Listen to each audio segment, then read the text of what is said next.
Hello and welcome to Abral Lingua. Today we are going to dive into one of the most important steps for every student who dreams of studying abroad: the visa interview. Many students feel nervous, unsure, and sometimes even overwhelmed before they face the consular officer. But here is the good news.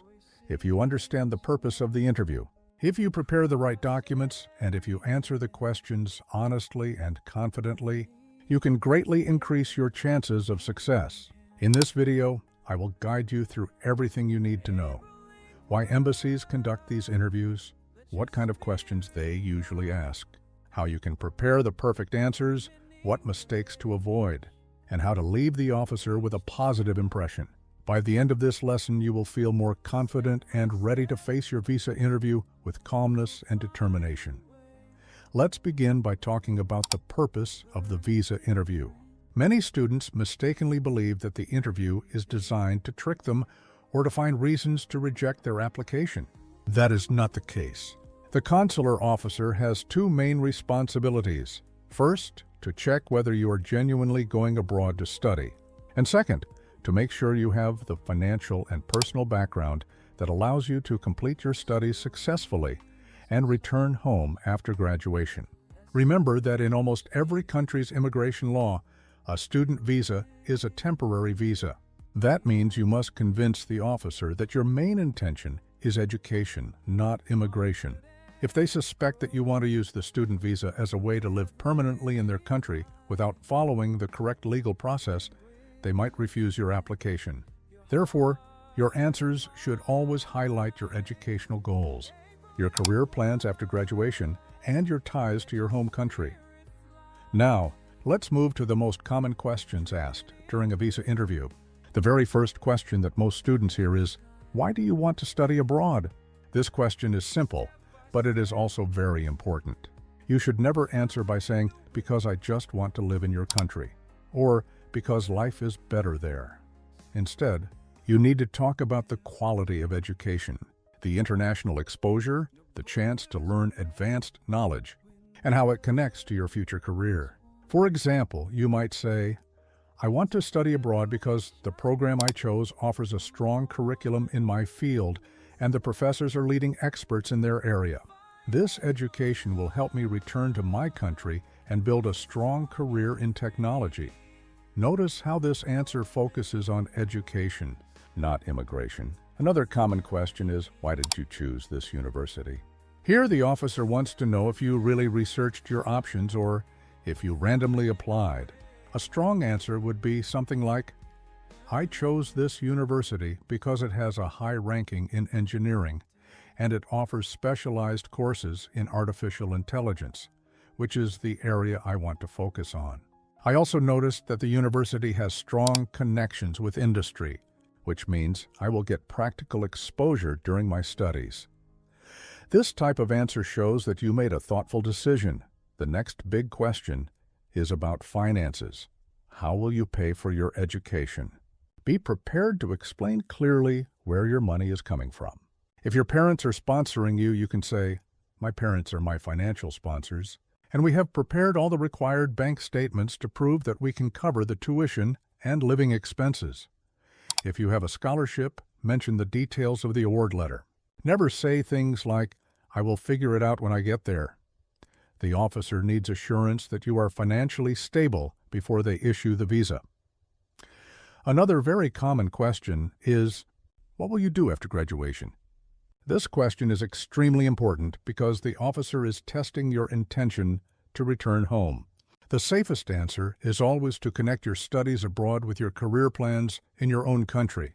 For instance, after completing my degree, I plan to return to Azerbaijan and work in an international company where I can use the knowledge I gained abroad. My long-term goal is to become a project manager in the technology field, and I believe that this degree will give me the right skills to achieve that. If you say that you want to stay in the country permanently, you might risk a rejection. In some interviews, the officer may ask about your English proficiency. They might say, how good is your English? Or show me your IELTS or TOEFL score. Be prepared to present your certificate and speak confidently. If you do not have a high score, Focus on showing your motivation to improve and your ability to handle academic work. For example, I have an IELTS overall band score of 7.0, which I believe is enough for academic studies, and I am continuously working to improve my speaking and writing skills. Let us now talk about how to prepare for the interview in terms of body language and communication. Confidence is key. When you walk into the embassy, remember that the first impression matters. Dress neatly. You do not need an expensive suit, but you should look clean, organized, and respectful. For men, a shirt and trousers are good. For women, a blouse and skirt or simple professional outfit is fine. Avoid wearing casual clothes like t-shirts with big logos or ripped jeans. When you talk to the officer, maintain eye contact, sit up straight, and smile politely. Do not cross your arms or look down at the floor. These gestures may show nervousness or dishonesty. When answering questions, keep your sentences clear and short. The officer has many interviews every day, and they do not have time to listen to long speeches. For example, if they ask, "Why this university?" do not tell your entire life story. Just give 2 or 3 strong reasons. Honesty is also critical. Do not try to hide information or lie, because officers are trained to detect inconsistencies. If you are not sure about a question, it is better to say, "I am not certain about this detail, but I can provide the information later." That is much safer than giving a wrong answer. Let us now look at some examples of wrong answers versus right answers. Imagine the officer asks, "What will you do after graduation?" Wrong answer. "I want to stay in your country and work because salaries are higher." Right answer. "I plan to return to my country, where there is a growing demand for IT professionals, and I believe my international education will help me secure a good position." See the difference? The right answer highlights your career plan without sounding like you want to immigrate. Another example, "How will you pay for your studies?" Wrong answer. "I will find a job when I get there." Right answer. "My family has saved for my education, and we have the necessary funds in our bank account." Here are the statements to prove it. Officers always prefer clarity and preparation. Now, let us go through the most common mistakes that students make during visa interviews. The first mistake is memorizing all answers word for word. If you sound like a robot, the officer might think you are not being genuine. Instead, practice your answers in your own words. The second mistake is providing too much unnecessary detail. Remember, simple and direct is better. The third mistake is poor body language, fidgeting, avoiding eye contact, or speaking too quietly. The fourth mistake is bringing incomplete or fake documents. Never do that. Fake documents can cause permanent bans. The last mistake is showing too much anxiety. It is normal to feel nervous, but try to breathe deeply, smile, and speak slowly. Let me share some practical tips to boost your confidence. Practice mock interviews with a friend or teacher. Prepare a folder with all your documents arranged neatly: admission letter, passport, bank statements, scholarship letters, transcripts, and IELTS results. On the day of the interview, arrive early, at least 30 minutes before your appointment. Turn off your phone before entering. Greet the officer with a polite "good morning" or "good afternoon." These small details make a big difference. Some officers may ask unexpected or tricky questions to test your honesty. For example, they might say, "What will you do if your visa is rejected?" Do not panic. A good answer might be, "I will reapply after correcting any issues, because my goal is to continue my studies and return to build my career in my home country." Another tricky question could be, "Do you have relatives in our country?"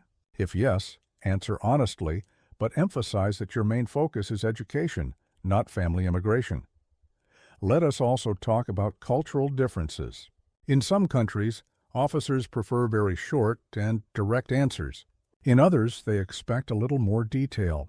Do some research about the embassy in your country. Watch videos of students who already passed the interview. Learn from their experiences.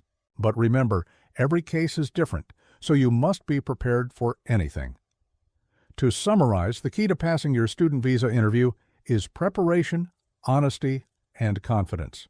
You need to show that you are a genuine student, that you have the financial support to complete your studies, and that you will return home after graduation. Dress neatly, speak clearly, maintain eye contact, and stay calm. Practice common questions, avoid memorized robotic answers, and always tell the truth. Remember, the consular officer is not your enemy. They are simply doing their job to make sure visas are given to genuine students. I hope this detailed guide helps you feel ready for your upcoming interview. Do not be afraid. Believe in yourself, prepare well, and you will succeed. Thank you for watching Abral Lingua. If you found this video helpful, please subscribe us.